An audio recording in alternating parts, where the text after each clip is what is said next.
Hej kochani, tu Paulina. Zapraszam Was na filmik, w którym testuję najnowsze kosmetyki z firmy Miss Sporty. Jest to podkład Naturally Perfect Match oraz korektor Perfect to Last Camouflage.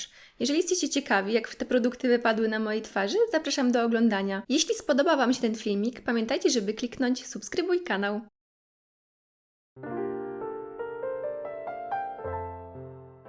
Test zaczynamy od podkładu Naturally Perfect Match. Jest on dostępny w 5 odcieniach. Ja mam ten najjaśniejszy, to jest numer 100 Rose Ivory.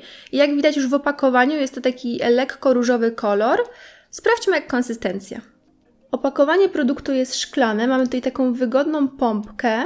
Ja osobiście bardzo lubię właśnie to wgłębienie tutaj na palec, bo wtedy wygodniej się wciska.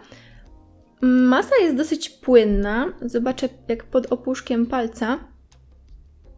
Jest kremowa i już widać, że ten kolor faktycznie jest taki lekko różowy, więc myślę, że będzie pasować. Jeżeli chodzi o zapach, to nie jest on perfumowany. Nałożę go gąbeczką.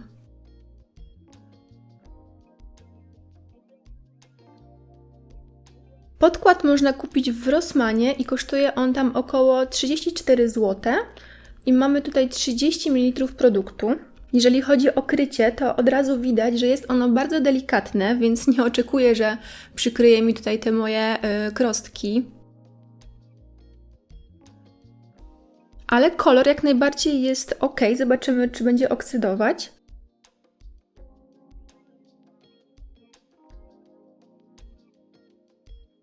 Producent zapewnia nas, że podkład ten idealnie dopasowuje się do cery, wyrównując jej koloryt.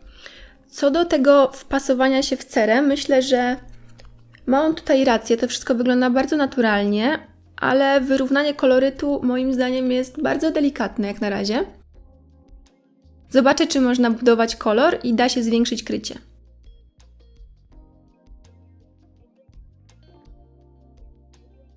Tak prezentuje się jedna warstwa podkładu nałożona na krem nawilżający. Według mnie to jest bardzo ładne, naturalne wykończenie. Wszystko wygląda tak zdrowo, świeżo. Co do wykończenia, jest ono takie bardziej świetliste, bym powiedziała, niż satynowe, ale jak dla mnie jest jak najbardziej ok. Poza kamerą próbowałam jeszcze dobudować troszkę krycia, ale niestety jest to jeden z tych podkładów, w którym maksimum to jest takie lekkie krycie, więc weźmy się teraz za korektor. Mam tutaj Perfect to Last Camouflage, czyli taki mocniej kryjący korektor. Jest on dostępny w 4 odcieniach i butelka bardzo przypomina mi korektor z L'Oreal Infaillible. Porównajcie sobie sami. Ja mam kolor numer 10 Porcelain i to jest ten najjaśniejszy, ale w butelce widać, że jest on raczej taki troszkę ciemniejszy od tego L'Oreala. Zobaczmy jak masa.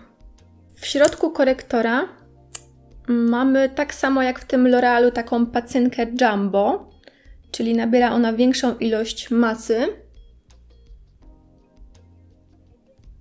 Konsystencja jest taka lekka, kremowa. Będę go aplikować taką mini gąbeczką.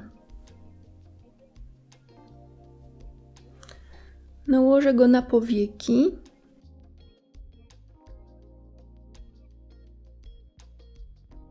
Ma dobre krycie. To faktycznie jest kamuflaż. Korektor wygodnie się rozkłada. Wszystko dobrze mi się tutaj wtapia. Krycie, tak jak już zauważyłam, jest mocne, więc nie trzeba go dużo dokładać. Kolor jest na pewno jaśniejszy od tego podkładu.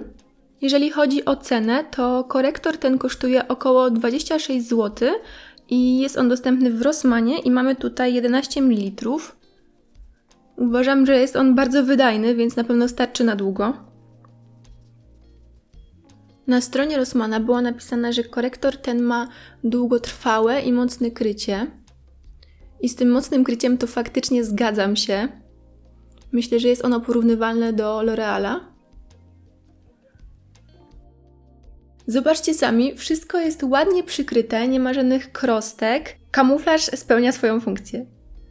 Poza kamerą stworzyłam taki delikatny dzienny makijaż i tak oto wszystko prezentuje się w świetle dziennym. Moim zdaniem podkład i korektor wyglądają naprawdę bardzo dobrze. Żadne krycie mi nie zeszło, wszystko wygląda wciąż świeżo i zdrowo. Podoba mi się. Moje pierwsze wrażenie co do podkładu Naturally Perfect Match jest bardzo pozytywne, ponieważ wyglądał on świeżo, zdrowo na skórze, wygodnie się go aplikowało.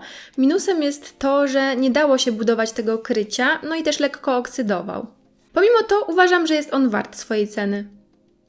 Jeżeli chodzi o korektor Perfect to Last Camouflage, uważam, że on również jest wart swojej ceny, ponieważ bardzo dobrze przykrywał mi niedoskonałości na skórze, nie wyglądał sucho, co zdarza się często przy tym Infaillible z L'Oreala. Myślę, że on jest dobrym zamiennikiem.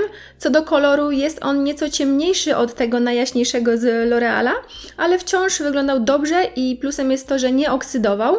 Myślę, że będę go używać. Polecam. Jeśli podobał Wam się ten filmik, zapraszam do kliknięcia subskrybuj kanał, aby być na bieżąco z następnymi filmikami. Pa!